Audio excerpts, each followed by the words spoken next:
Hello, everybody. Today I'm talking about Final Destination Bloodlines. I think it was Bloodlines. Bloodlines! I was right. It is a rated R 2025 horror movie. It's an hour and 49 minutes long. I had to look it up because I wasn't sure. It actually felt pretty short. I'm going to be honest with you. It felt pretty short when I watched it. It was good, though. It's a good movie. If you want the basic, it's good. It's fun to watch. I enjoyed it. This movie came out 14 years after the last movie. I felt the need to bring this up because that means the fifth one was, in my opinion, not very good. I don't remember anything from that movie other than someone getting murdered in a pool. If you can remember any impactful deaths from the fifth movie, please let me know in the comments, because I seriously cannot. Just think about that, though. 14 years since Final Destination has had a movie. Wow. This shit used to feel like it was like a Jigsaw movie, where every year there was just another one coming out. Okay, sorry for ranting a little bit right there. I am going to get into the movie. I am going to have some spoilers. They're going to be minor spoilers. I'm not going to tell you how people die or who dies, but it should be obvious. Okay, spoilers, you've been warned. Again, they're minor, but it is what it is. So this movie starts out with, well, I'll just call her Granny, the grandma of a family, which is why it's called Bloodlines. Back in the past, in like the 1960s, she goes to a tower, kind of like a Space Needle. And obviously everyone there dies, almost like in the original movie with the plane. You know, she gets a premonition, she saves everyone's life, and that's how the ball gets rolling, as it always does. Except in this movie, they kind of change how the killing affects people.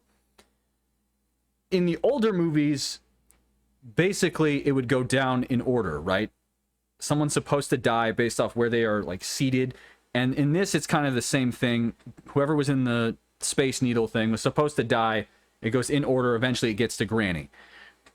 But the thing is that death doesn't stop until death has killed that specific person, and then moves on to the family members that are like born, who shouldn't have existed in the first place. So Grandma basically keeps death at bay the entire time until she dies, where it's gonna go down the line and start killing family members. If death tries to kill somebody and fails, sorry, I had to redo this part because my laptop's being funny,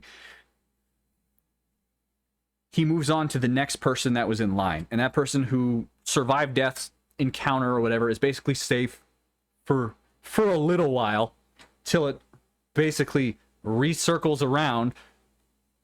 This one just kind of throws that out the window. So it's family. One person's going to be murdered, and anyone who's after them is safe until that person dies. That's just going to keep going for that one person over and over again. And for some weird reason, it like goes specifically for one half of the family first, and then the other half. The main character's uncle is going to be the first one that death goes after the grandma, and then his kids, rather than going for his sister, the main character's mom. I don't really like how they did that, but that's fine. It is what it is.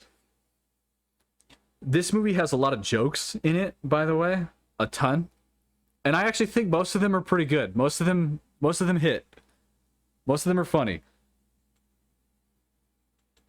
This movie's super gory, like super gory, in certain parts. It's a fun movie to watch. If you have any expectations of characters surviving this movie, you might be an idiot. Sorry, there's really no other way to put it. Has there ever been any character that has ever survived the Final Destination movies? Like, really? I remember the chick from the first one, and I think she reappears in the third, could be the second. Feel free to correct me there, right? She's like in that foam room for crazy people, and then she ends up dying. The point is, everyone's gonna die.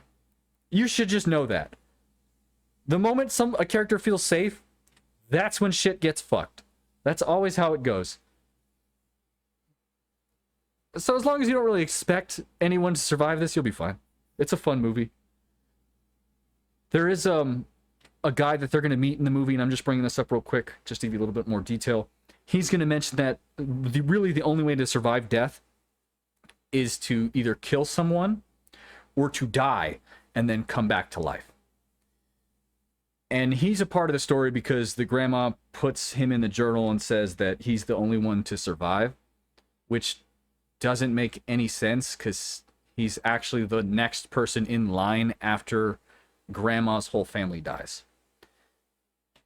Whatever. I just felt the need to bring it up because it just didn't make any sense to me. I just thought it was a little dumb.